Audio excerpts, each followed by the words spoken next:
আল্লাহ সুবহানাহু ওয়া তাআলা কোরআন শরীফে বলছেন যে হালাল বস্তু খাও এবং পান করো। এটা কিন্তু হালাল বস্তুর ভিতরেই পড়ে। প্রিয় বন্ধুরা, আমি বসে আছি তুলসী পাতার বাগান বলতেই চলে, এটা সমাহার। এই তুলসী পাতা বিশেষত হিন্দুরা এটাকে দেবী হিসেবে পূজা করে থাকে, কিন্তু মুসলমানরা এটাকে ঔষধি গাছ হিসেবে চিনে, যেটাকে অক্সিজেনের ভান্ডার বলা হয়। এই গাছকে, এই গাছ মূলত দেখতে পাচ্ছেন 2 থেকে 3 ফুট লম্বা হতে পারে, এবং এই গাছ সমতল ভূমি থেকে টিলা পর্যন্ত, পাহাড়ে 600 ফুট উপর পর্যন্ত এটা এটা জন্মাতে পারে।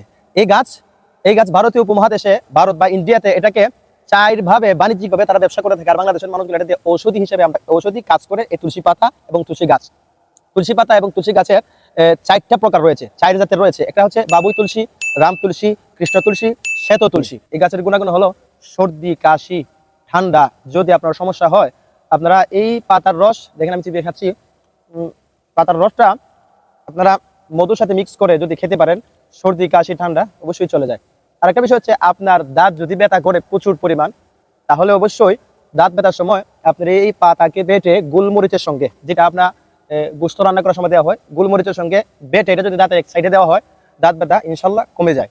তারপরে হচ্ছে, আপনার যদি অতিরিক্ত গরম বা ঠান্ডার কারণে যদি আপনার চোখ যদি উঠে, এই চোখের মধ্যে কাজলের মতো মধুর সাথে মিক্স করে যদি কাজলের মতো চোখে দিতে পারেন, আপনার এই চোখে দেওয়ার ফলে আপনার এই চোখ উঠা অবশ্যই ইনশাল্লাহ কমে যায়।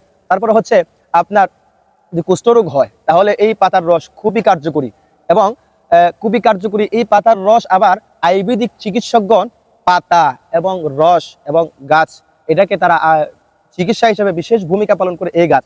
এবং আসুন, যদি আপনার জন্ডিস হয়, জন্ডিসের কোনো সমস্যা হলে 5 গ্রাম তুলসী পাতার রস এগুলা বেটে যদি আপনি এই জন্ডিসের রোগের মধ্যে কাজ করেন, অবশ্যই আপনার এই তুলসী পাতা কাজ করে। প্রিয় বন্ধুরা, তুলসী পাতার গুণের অভাব নাই।